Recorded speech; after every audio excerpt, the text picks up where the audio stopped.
하늘 땅 교회는 올해 어느 때보다도 복음이라는 단어를 많이 사용할 거고 많이 듣게 될 거예요. 그렇다 그래서 복음을 무슨 재발견하려고 하는 것이 아니라 그동안 복음에 대해서 잘못된 오해를 가지고 살았는데 이것이 우리의 신앙의 걸림돌이 되었었는데 이것을 바로잡기 위해서 유앙겔리온, 복음이라는 좋은 소식이라는 이 단어를 우리 입에 늘 사용하도록 하려고 합니다. 엄밀하게 말하면 이 복음은 좋은 소식인데 우리가 알아야 되는 것이 무엇이냐면 내 인생은 나쁜 소식 가운데 살아간다. 아담과 하와가 죄로 인하여 우리가 죽을 수밖에 없는 죄인이라는 이 나쁜 소식. 그래서 복음은 궁극적으로 마지막에는 좋은 소식이지만 복음은 나쁜 소식도 그 안에 포함되어 있다는 것입니다. 그러면 나쁜 소식은 뭐냐? 나쁜 소식은 너로서는 구원받을 방법이 도저히 없다는 사실을 우리에게 가르쳐줘요. 나쁜 소식은 무엇이냐? 너는 너의 행위로 자랑할 것이 없고 구원받을 방법이 전혀 없다. 이게 우리에게 얼마나 나쁜 소식이에요.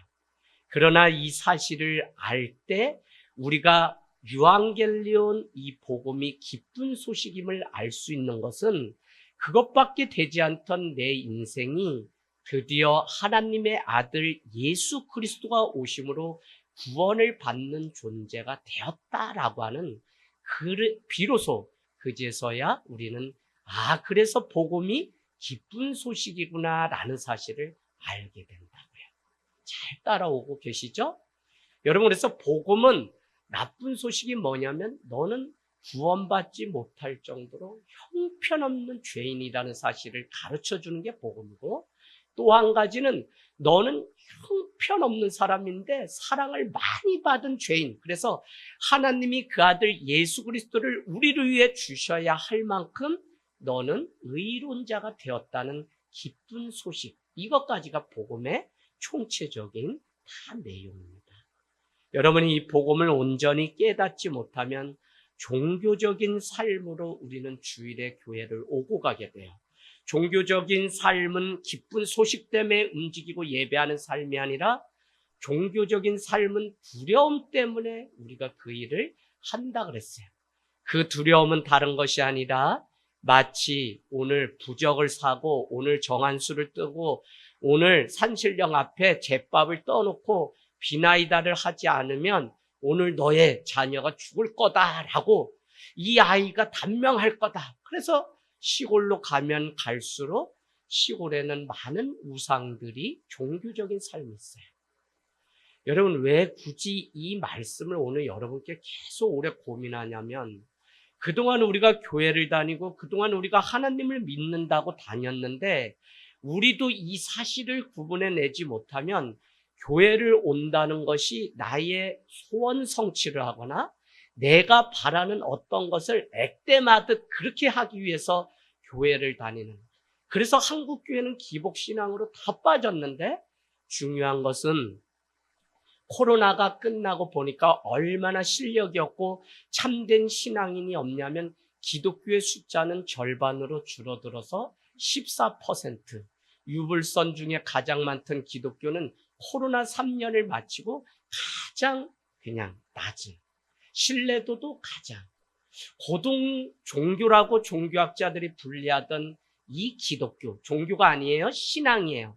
종교, 마르종의 가르칠 교자라고 하는 이 종교 릴리전은 엄밀하게 의미하면 누군가의 가르침을 받아서 마루가 가장 높은 곳이잖아요. 그 경지에 도달한다. 그러니까 4대 성인과 같은 사람, 부처와 같은 먼저 깨달은 내용을 우리가 듣고 그래서 이렇게 살아야 돼라고 하는 그런 종교의 문제가 아니라 우리가 믿는 이 기독교는 신앙의 문제인데 종교는 더 나은 삶을 위해서 우리가 배우는 것이라면 신앙은 절대 끊을 수 없는 죄의 문제를 말하는 것이며 구원이 어떻게 우리 인생 가운데 오는지를 가르쳐 준다고요. 이해되시죠? 그래서 우리는 예수가 필요한 것이고, 아무리 내가 세상 곳간에 많은 것 지어놓고 명예도 박사학위도 거기에 돈도 자식 새끼도 다 부유하게 자랑할 건 너나도 영원하지 않기 때문에 다 썩어 없어질 거라고요. 빨리 이 사실 깨달으세요. 교회 다니면 겸손하고 주밖에 없다고 율신 앞에 살아가야 되는데 뭐 이렇게 잘 된다고 세상만 바라보고 정신없이 고속도로에 디드라이브 놓고 자기 삶만 사냐고. 그래서 여러분 이 재직이 문제입니다. 여러분 다시 믿음 시작하고 다시 주님 앞에 돌아와서 신앙이 무엇인지를, 내가 하나님과의 관계를 어떻게 맺는지를 우리가 늘 고민하지 않으면 다 무너지고 말아요. 그건 교회를 오래 다닌 사람일수록 종교의 이 옷을 입어서 아무리 벗겨내려고 목회자가 여기서 해도 우스갯소리인데, 여러분 설교 10년 이상 교회 다닌 사람들은 하지 말라는 게 우리 목사들의 세계 얘기. 왜?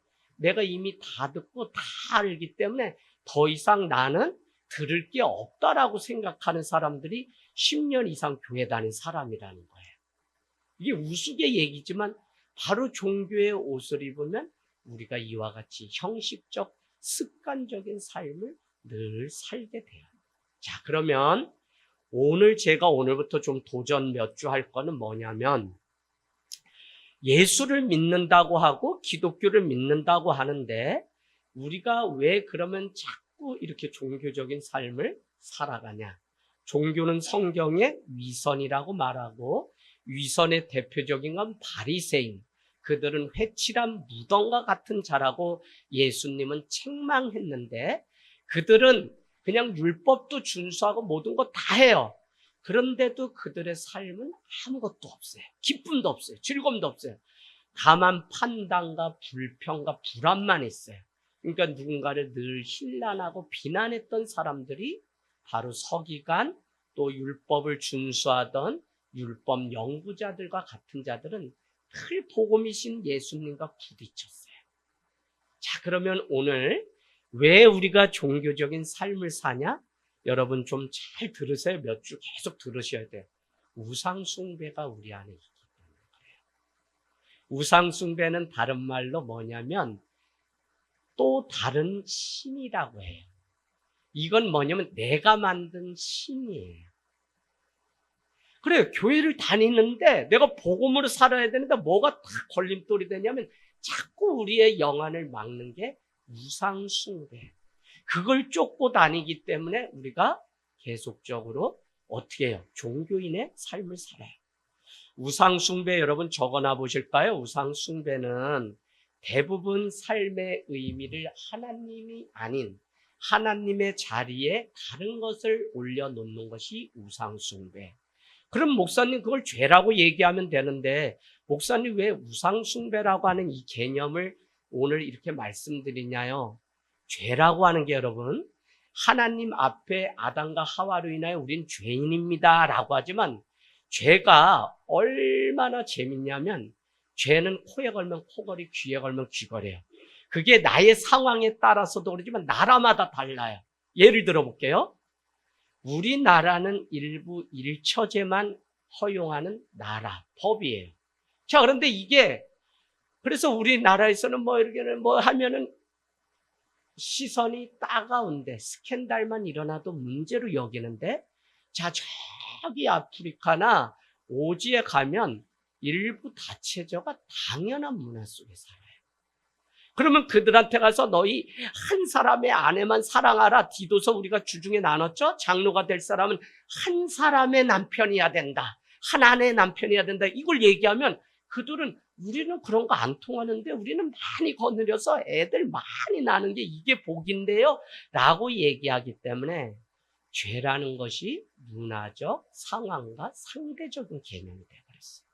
그래서 제가 굳이 죄라고 하는 단어 대신 우상숭배라고 하는데, 우상숭배는 무엇이냐면 우리가 경배하고 예배해야 될 하나님의 자리에 하나님 비키세요 하고 하나님 앉아 계신 것 같지만 그 자리에 다른 것을 올려놓는 것이 우상숭배.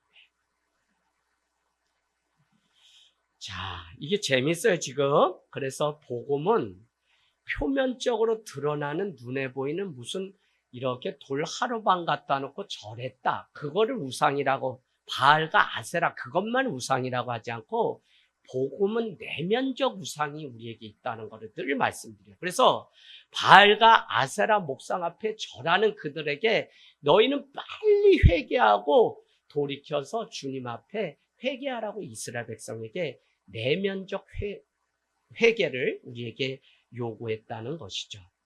대체로 사람들은 우상숭배 그러면 무슨 이렇게 하나 만들어가지고 뭐 이렇게 상을 집에다 모셔놓고 거기다 절하는 거를 우상숭배라고 생각하는데 성경은 우리의 마음속에 우상숭배가 있다는 거예요.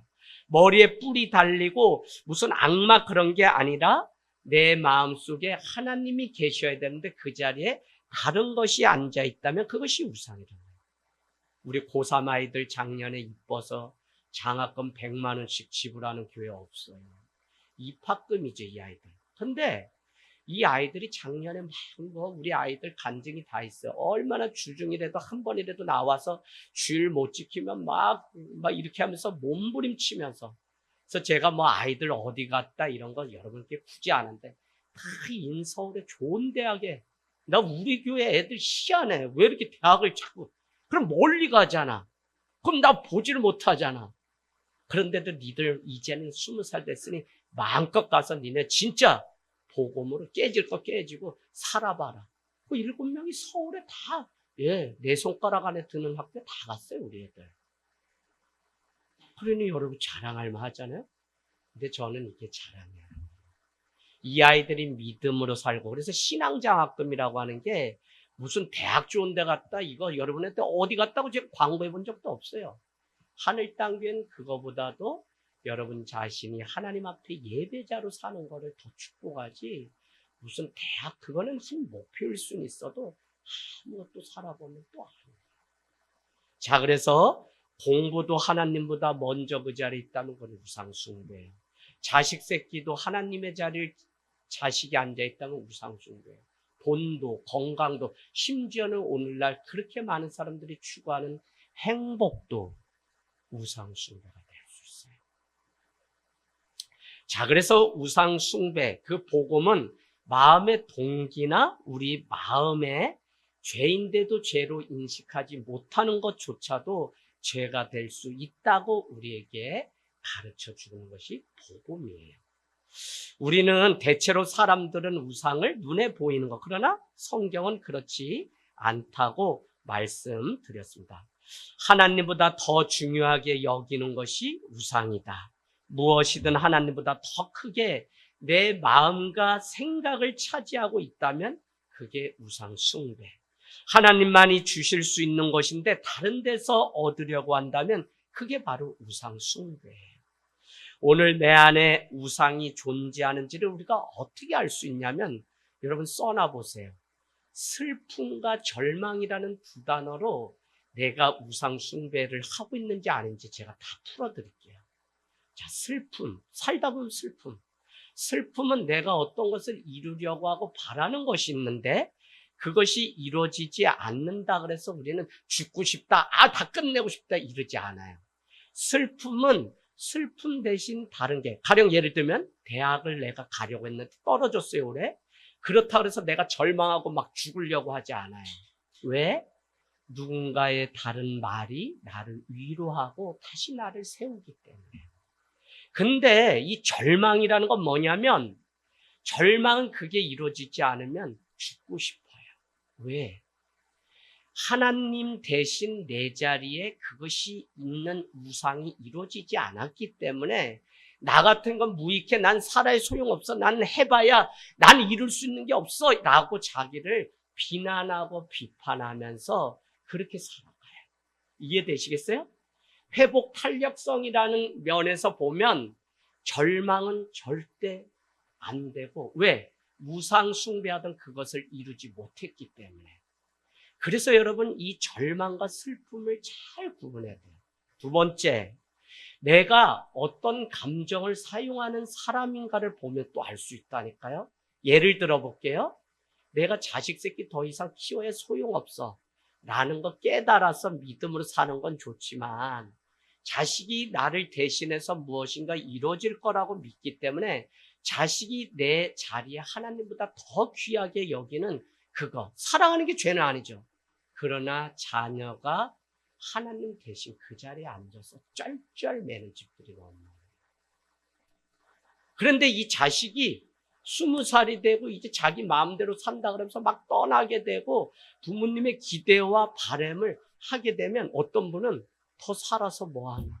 이렇게 살 거면 그냥 다 그만두는 게 낫지. 그리고 내가 이래가지고 세상 사람들이 말하는 것처럼 자식 새끼 그냥 키워봐야 소용도 없지. 이렇게 사느니 죽는 게 나아. 여기까지 가는 분들이 여러분 실제 서울에서 목회할 때 많이 봤어요. 자식 새끼가 내 자존심이었는데 대학 떨어지니까 더 이상 엄마 가오도 살려주지 않고 이래서 난 교회를 옮길 거야. 난 성경 읽고 싶지도 않아. 이렇게 말하는 사람을 많이 봤어요.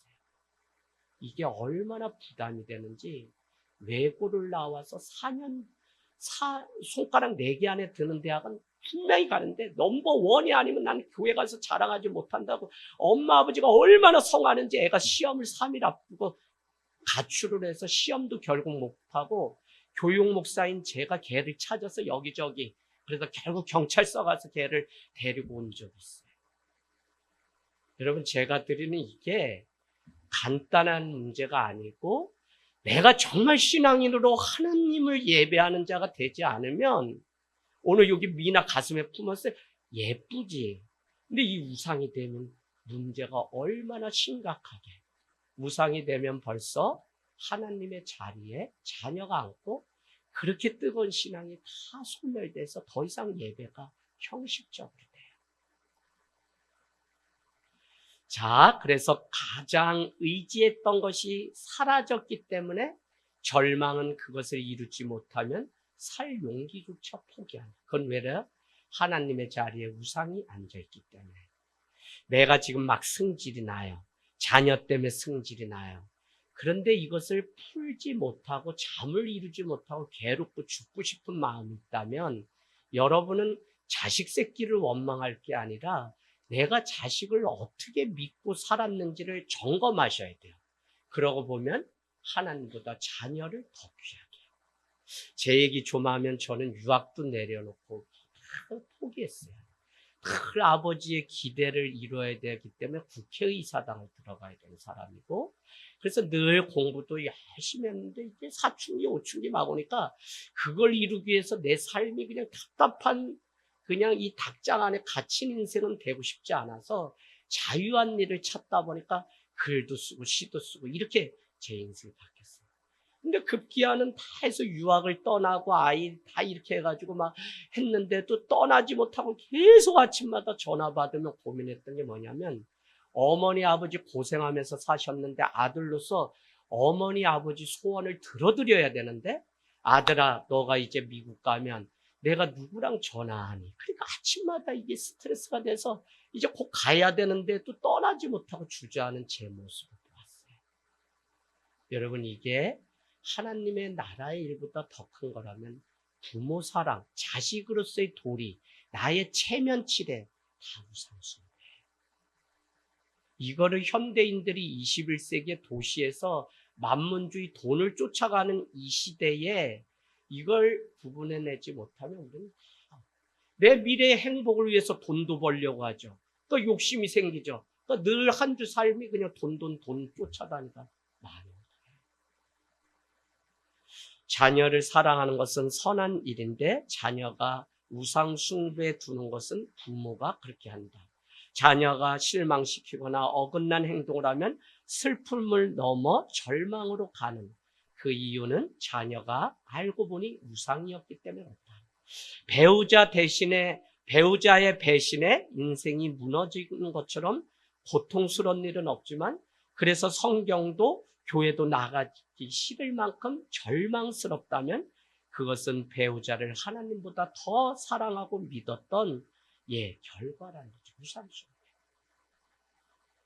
이해되세요? 여러분 그냥 교회 다니지 마세요. 그냥 교회 다니는 사람 수천 명, 기독교가 많을 때는 60%에 가까울 정도로 기독교를 공인해야 되는 나라가 있는데 지금 13%가 뭡니까? 얼마나 부실한지. 결국 우상은 하나님보다 더 사랑하는 대상이고, 이것은 우상숭배 옆에 여러분 이렇게 써놓으세요. 우상숭배는 사랑의 순서가 잘못된 거예요. 더 쉽게 얘기하면 하나님을 제일 사랑해야지 다른 모든 것들이 되는데, 오늘 25절에 가보세요. 25절에 조물주보다 피조물을 더 경배하고 섬기는, 이게 바로 우상숭배.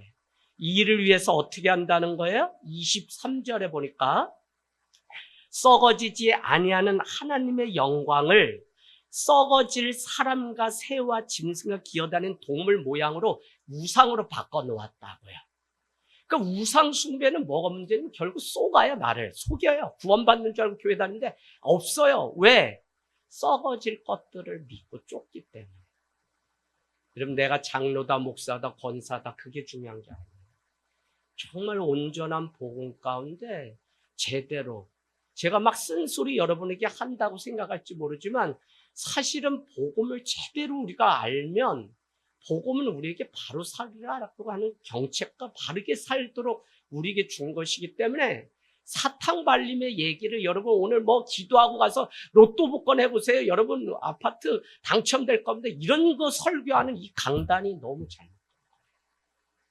자, 그래서 우리가 우선순위가 잘못된 건데, 아우구스티누스라고 하는 사람은 죄를 뭐라고 얘기냐면 순서가 바뀐 사랑이다라고 정했어요. 순서가 바뀐 사랑. 그래서 제가 아까 우상숭배는 사랑의 순서가 뒤바뀌는 그 문제다라고 여러분에게 말씀드립니다. 사랑에도 여러분 순서가 있어요. 가정을 생각해 보세요. 여러분 혹시 자식이 먼저기 때문에 남편을 팽개치나요? 가장 어리석은 사람. 이러면 그 자녀가 효도할 것 같지만 전혀 그렇지 않아요. 하나님은 질서의 하나님이기 때문에 남편을 세우고 아내를 세우고 자녀를 세운 그 순서, 질서가 다 있어요. 그래서 자녀, 어떤 사람이 이런다잖아요. 아니, 맛있는 게 뭐가 있어? 남편이 직장 갔다 오더니 배가 고프다고 그걸 꺼내 먹어. 승질이 그렇게 나는데. 왜? 그거 사실은 애 오면 주려고 했는데 꼴 보기 싫은 남편이 먹어버리니까 입을 째서라도 그거 먹는 거 막 끄집어내고 싶을 정도로 남편이 먹는 건 그렇게 싫다네요. 할렐루야. 우리 하늘 땅 교회도 절반이 다시는 태어나도 지금 남자랑은 삐 결혼 안 한다? 빙고? 예, 그런 사람 절반이에요. 안 돼. 회복되면 이제 찾아가게 돼요. 사랑에도 순서가 있어요. 자, 이전 거 다 지나갔어요. 지금 오늘 말씀 통해 우리가 다시. 그래서 죄는 순서가 바뀐 사랑이고, 죄에서의 회복은 뭐냐면 사랑의 순서가 다시 바뀌어지는 거, 원위치 되는 거. 하나님보다 더 높은 자리를 차지하는 것은 아무리 좋은 것이라고 하고 선한 것이라고 해도 그것은 우상숭배. 오늘 가장 큰 당시에 힘이 막강했던 도시가 로마예요. 그 로마에 사도 바울은 한 번도 가본 적이 없기 때문에 내가 갈 수만 있다면 로마에 가고 싶다 해서 결국 마지막 죄인이 돼서 로마에 끌려가게 되는데, 이 편지는 그 전에 썼던 편지예요. 로마서는 로마에 있는 소수의 그리스도인들에게 쓴 편지인데, 그는 그 거대한 사회의 믿음을 겨우 지키고 막 중내산해하는 로마 황제가 있는 그 거대 도시에 있는 그들에게 편지 쓰기를, 23절은 아까 뭐요? 썩지 않을 하나님을 대신해서 썩을 우상과 새와 우상, 모양을 만들었다는 거예요. 그게 우상숭배예요. 25절은 너희는 그렇기 때문에 뭐라 그래요? 조물주보다 피조물을 더 사랑하고 경배하는 건 우상이기 때문에 그걸 끊어버려야 된다고 우리에게 말씀하고 있는 것입니다. 우상 숭배의 위험성, 여러분 또 적어놔 보세요. 그건 뭐냐면 이것 때문에 그래요. 나를 노예로 삼아요. 내가 우상 숭배하는 그게 내 평생을 우상 노예로 삼아요. 그게 돈이면 돈이 나를 우상 숭배. 절대 예배자로 못 살아요. 못 살아요. 하는 척은 할 수 있어도 못 살아요, 여러분. 하나님 자리에 다른 것을 숭배하게 되면 우리는 그것에 속박되어 살아가게 돼요. 그래서 폴 트리비의 얘기를 여러분 잘 들으세요. 우리는 하나님을 경배하도록 만들어놨는데 만일 우리가 하나님을 예배하고 경배하지 않으면 우리는 그 자리에 다른 걸 예배하고 경배하고 있다. 이게 폴 트리비의 경배. 네, 경외라고 하는 책이에요. 자, 그래서 역사서는 대부분 이스라엘 백성, 하나님의 선민, 구원받을 자임에도 불구하고 바알과 아세라 목상 앞에 절할 때 많은 선지자를 보내서 뭐라고 얘기하면 너희는 그냥 내 심령이, 너의 속사람이 부패하고 썩었기 때문에 빨리 회개하고 하나님 앞에 돌아와서 하나님을 차라리, 말라기는 심지어는 거짓된 예배를 드리는 사람들을 향해서 1장에 뭐라고 얘기하면 너희 날마다 하나님께 드린다고 하면서 눈먼 거, 쓰던 거, 그냥 조금 남은 거, 저는 거 이거 갖다 드리고선 내가 예배 다 했습니다. 그러니까 뭐라고 얘기하면 차라리 교회 문을, 성전 문을 닫을 자가 있으면 좋겠다. 그래서 여러분 말라기서는 괜히 너희가 뭐 11조 온전히 드리고 하나님이 널 복주나 안 주나 시험해봐라 그 말이 뭐냐, 말라기서는 구약의 가장 마지막인데 예배서에 가는 말씀이에요. 끝까지 우상 숭배를 할 건지 하나님을 예배할 건지에 대한 문제를 계속 얘기한 게 말라기서. 그래서 말라기서를 다시 보면 아주 깊고 깊어요. 자, 그래서 우리는 오늘 우상 숭배의 위험성은 나를 노예로 살게 만들기 때문에 위험하다라고 하는 거예요. 그러기 때문에 또 죄를 우리가 짓게 돼요. 심지어는 여러분 아시죠? 모세의 형제였던 형이었던 아론은 모세가 저기 시내산에 가가지고 어떻게 해요? 그냥 하나님의 영광을 보면 십계명을 받고 내려오려고 하는 때에 아론과 그 백성은 모세가 내려올 때 금부치를 다 가져오라고 해서 와서 금부치로 하나님이 보이지 않으니까 대신할 우상인 금송아지를 만들어서 그게 우상이에요. 여러분의 가정에, 여러분이 신앙생활 하면서 끊어버려야 될 우상이 뭐가 있나요? 우리 속사람을 깊이 보지 않으면 이게 여러분 전혀, 저는 솔직히 말해서 정치인, 연예인, 다 대학 교수 150명, 법조인 150명, 너무 특별한 교회에서 사역하니까 이 사람들의 허례허식 형식적인 신앙이 너무 괴로워서 그곳에서 목사를 끌려 살아야 되는 그 구조가 싫어서 반드시 나는 교회다운 교회를 하겠다고 하는 그 반성 때문에 오산이라는 곳에 와서 가정에서라도 교회를 개척 시작한 거지. 여전히 그런 사람들이 모인 곳이라면 교회는 썩어서 냄새가 나요. 한 사람이 남아도 여러분이 정말 하나님 앞에 그냥 뭐 교회 와서 살아라, 뭐 헌금만 해라 이런 얘기 절대 아니에요. 여러분이 여러분의 삶의 자리에 하나님을 앉히는 일을 하라고요. 할렐루야. 이 문제가 해결되지 않기 때문에 우리는 자꾸 이 땅 가운데서 이 문제 저 문제에 여전히 교회를 다니면서도 끊지 못하는 문제에 우리는 늘 살아간다고. 이게 얼마나 안타까워요. 교회 다니면 평안하다며. 근데 불안해. 뭐에 쫓겨. 날마다 다른 집 사는 게 비교 대상이 되니까 더 벌어야 돼. 뭐 더 해야 돼. 더. 교회 왔는데도 자꾸 더 기도해라. 더 해라. 저 여러분한테 더 하라고 해본 적 없어요. 자기 인생 하나님 앞에 자기 걸음으로 부딪히고 가라 이거지. 이렇게까지 친절하게 안내하면 또 이걸 방종으로 나 괜찮은 신앙인 줄 아는 게 이게 병인 거예요. 여러분 정말 믿음 가운데 우상 숭배 다 끊었어요. 자녀, 돈, 뭐 내 인생, 미래, 행복 뭐 다 준비. 하나님 먼저 찾으세요. 하루아침에 다 걷어가 이런 거. 자, 오늘날도 마찬가지예요. 우리가 창조주 하나님을 찬송하게 하려고 부르셨다고 아까 우리 기도했습니다. 그런데 중요한 것은 무엇이냐면 우리가 감안해 보세요. 교회가 비전과 목표에 따라서 교회가 개척되고 영혼을 구원하려고 지금 목회를 해요. 그런데 내가 세운 건강한 교회라는 것도 자칫 우상 숭배가 될 수 있다는 걸 말씀드리려고 해요. 목회를 막 하는데 교회가 짜부러지고 어려워. 어느 날 누가 가장 두렵냐면 누구한테 물어봐. 권사님 목회하는데 누가 가장 두려울까? 하나님? 건물주? 누가 두려워요? 개척했는데 성도들이 두렵다고? 그럼 목회하지 말아야지. 성도들은 같이 가는 사람인데 집사님 뭐가? 힌트 다 줬는데 왜 몰라? 건물주가 두렵지. 개척하면 월세가 얼마나 빨리 날라오지. 아우, 목회자의 마음 언제 아냐. 하나님보다도 건물주가 녹화하고 들어와서 목사님 관리세 좀 더 올려야 되겠습니다. 목사님 2년 사셨으면 내년엔 한 20만 원 더 올립시다. 저희가 싫으면 나가셔야죠. 이게 두려워서. 자, 이거는 웃자고 하는 얘기지만 이거 잘 들어보셔야 돼요.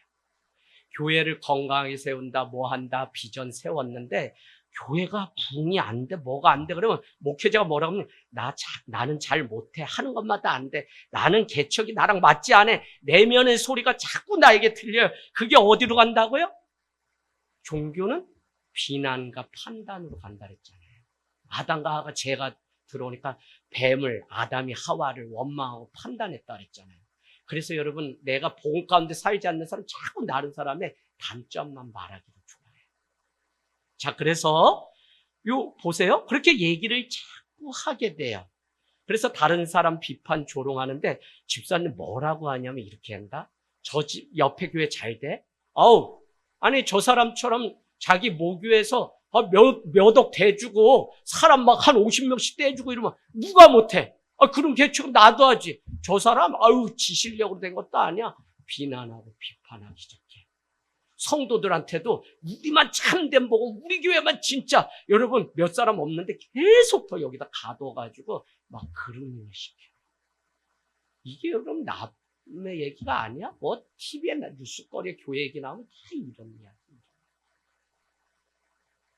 자, 그래서 우리가 환경이 교인이 나랑 맞지 않아서 그래라고 비판하고 변명과 핑계를 늘려놓고 월세를 올려달라는 주인의 말이 떨어질까 불안하고 두려워. 이게 복음 가운데 내가 살지 못한 또 하나의 증거예요.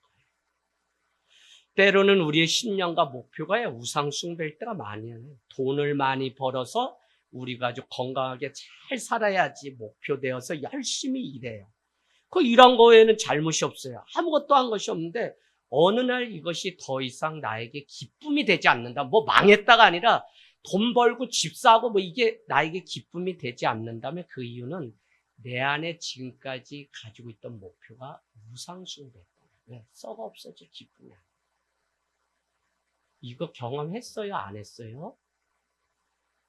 다 했어요, 여기 있는 사람. 왜?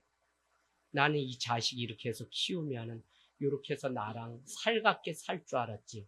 그 자식 시집 보내놓고 장가 보내놓고도 걱정거리가 될지 누가 알았어. 자식 새끼 나는 날 내 거 이거 창자 째가지고 애 난 거 이거는 고통도 아니고 왜 또 나요? 너무 이쁘고 너무 사랑해. 근데 요 놈이 더 이상 기쁨이 안 돼.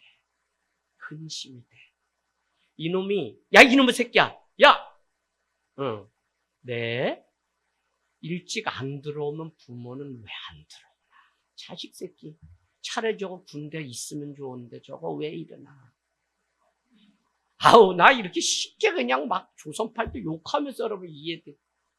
그래도 우리 아들은 해맑게 웃으니 행복하긴 해. 영신이랑 다.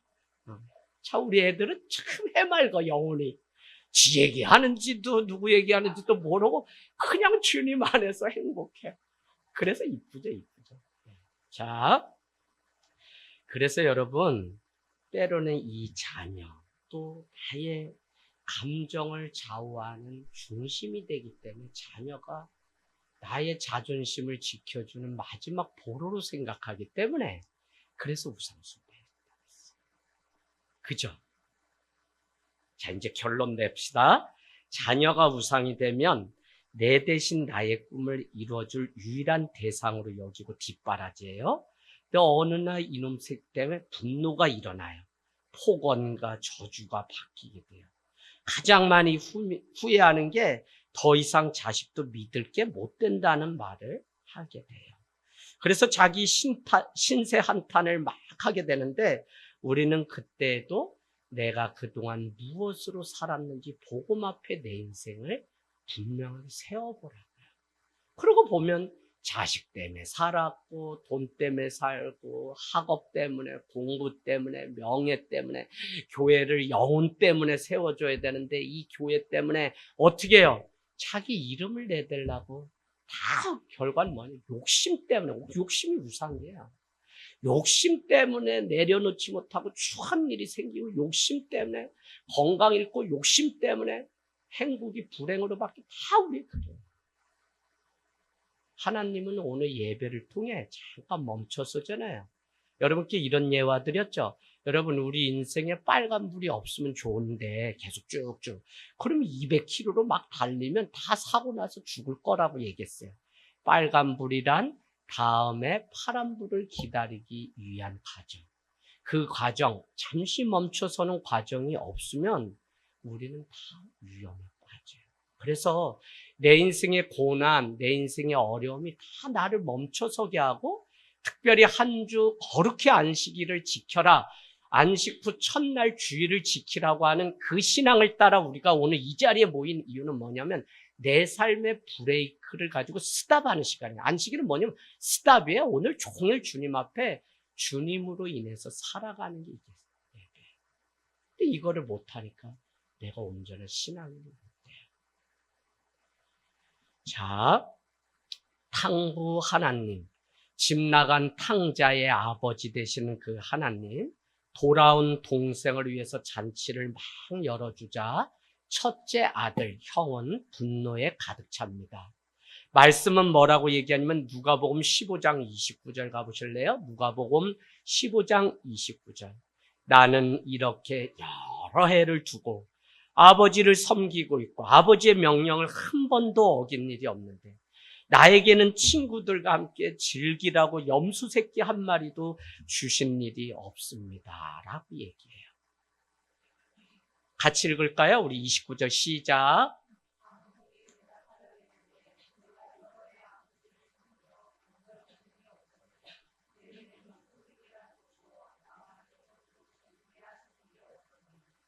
예. 여러 해, 많은 시간을 투자했다는 의미죠.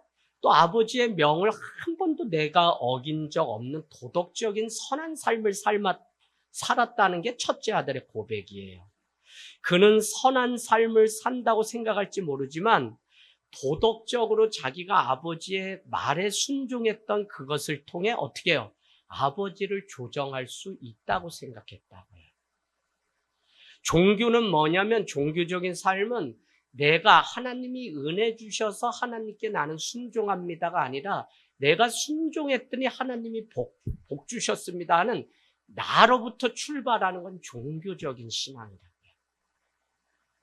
그 이유는 뭐냐면 내가 했기 때문에 하나님 복 주셨다. 이거는 결국은 하나님을 내가 통제하는데, 어디까지 권사님 통제하는 거냐면, 내가 기도를 100일을 작정 기도했는데 내 기도가 응답이 되지 않아요? 그럼 실망하고 교회를 안 다니는 사람들이 있어요. 그건 뭐냐면 내가 하나님께 어떻게 했는데 하나님이 이렇게 하냐고 하나님을 자기 마음대로 조정하려고 하는 거예요. 이런 신앙이 대부분입니다. 대한민국. 그래서 여러분, 하나님 은혜 달라고 기도하는 거지, 무슨 내가 뭐 이거를 하는데 하나님 그냥 복의 복을 주세요, 이게 여러분 복이 아닐 때가 있어요. 자, 그래서 오늘 첫째 아들은 내가 아버지를 섬기고 아버지 명령 한 번도 어기지 않았는데 라는, 이게 우상 숭배예요. 착한 아들로 살아가려는 욕망은 또 하나의 우상 숭배가 됐어요. 내가 통제하고 내가 하나님을 조정하고 복을 받으려는 행위가 나로부터 시작했기 때문에 아무리 선한 목표를 가지고 살았다고 해도 그건 하나님 보실 때 우상 숭배라는 것이에요. 때로는 자기 신앙이 무엇인지 우리가 자기의 신앙을 드러내기 위해서 호언장담하는 성도들이 너무 많아요. 무슨 이야기냐면, 십자가에 달리신 주님 때문에 이제는 믿음이 자라서 내가 기꺼이 자발적인 신앙이 돼야 되는데, 내가 그냥 내 신앙 믿음이 있고 인정받으려고 해서 뭘 해놓겠습니다, 뭐 하겠습니다 라고 하지만, 이것을 우리가 잘 분별하지 못하면 나도 쏟고 교회도 쏟고 다 쏟아요. 우리가 쏟아요. 여러분, 하나님의 은혜 때문에 우리가 뭘 하는 거지 내가 뭘 하면 사랑받고 이게 아니에요. 그래서 한국교회는 절대적으로 말이 앞서지 마시라고요, 여러분. 하면 하는 거고 드리면 드리는 건데 그 이유가 하나님의 은혜 때문에 우리가 하는 거지 내 거 다 드려도 되지 내가 발가벗어서 왔는데 무슨 매일 이게 아니잖아요. 그죠? 건강도 하나님이 주셨으니까 주님께 드린다는 거지. 내게 재능도 하나님이 주셨으니까 드리는 거지. 그러니까 누가 주셨는지를 우리는 늘 기억해야 되는데 내가 어떻게 해서 했다 그러면 이 지혜, 지식, 좋은 대학 가도 다 자기 배를 채우는 데 사용하다가 목회자로 살면서 얼마나 저는 이걸 구분을 많이 하죠. 저는 지금도 몇천 명이 모여 있다고 교회 건물 다 했는데 그룹 회장님이 자꾸 분당으로 올라오라고 또 전화 주셨어요. 여러분 제가 거기에 관심 있으면 올라가지. 숫자 많은 게 교회다. 또 나도 이제는 벤츠 타고 막 사람들처럼 막 이렇게 하고 싶다. 자기 오너처럼 막 목회를 하고 싶다. 이러면 가겠지. 절대 그런 게 아니라 그게 아니. 더구나 부처님이 다 내 인생 쥐고 있는 줄 알고 절간에 다니면 기와장 그렇게 공덕 쌓던 그게 얼마나 난 허무하고 쏘갔다는 마음이 있는지 그거 안 하려고 예수 믿고 목사까지 됐는데 거기에 또 쏘가가지고 그렇게 살아요? 절대 그럴 수 없죠. 자, 그래서 여러분도 내가 정말 나 체면 때문에 자존심 때문에 기대 때문에 인정 때문에 뭐 때문에 뭘 한다는 거는 다 우상숭배예요. 그냥 할 거면 하세요. 이게 믿음이지. 첫째 아들이 아버지에게 그토록 노한 까닭이 뭐냐면 자기를 위해선 집안에 오시며 반지며 가축 어떤 것도 해주지 않았는데 그것을 해달라고 할 권리가 내게 있다는 생각이 여기 안에 있는 거야. 왜? 나는 고생을 했거든, 아버지. 저 둘째 동생은 나가서 지 맘대로 사는데 난 아버지, 그래서 나는 권리가 있는데 나를 위해서는 하나도 안 해주니까 이게 분노의 감정으로 바뀌어서 도저히 살 소망이 없게 되는 거예요. 여러분, 우리가 종교적인 삶은 바로 이와 같아요. 당신도 순종을 통해서 하나님을 통제하려고 든다면 당신의 삶은 가짜 신을 섬기는 것이고 입술의 고백만으로 하나님을 잘 섬기고 있다는 착각 속에 빠져 살아요. 걱정과 스트레스라고 하는 것도 하나님께 나가지 못하게 하는 것인데 이것 때문에 빠져서 먼저 그의 나라의 평안을 구하라고 주님이 하는데 지금 내 안에 염려와 근심과 스트레스가 늘 있다면 이 스트레스도 바로 나의 삶의 우상숭배. 왜? 그게 이루어지고 내 마음대로 핸들링하고 싶은데 되지 않으니까 내가 자꾸 염려가 생기고 근심 생겨요. 다 맡기고 내려놓고 주님을 온전히 바라보고 주님으로 살아가는 게 이게 예배예요. 그래서 여러분 예배 드리는 삶이 되시기를 주님의 이름으로 축복합니다.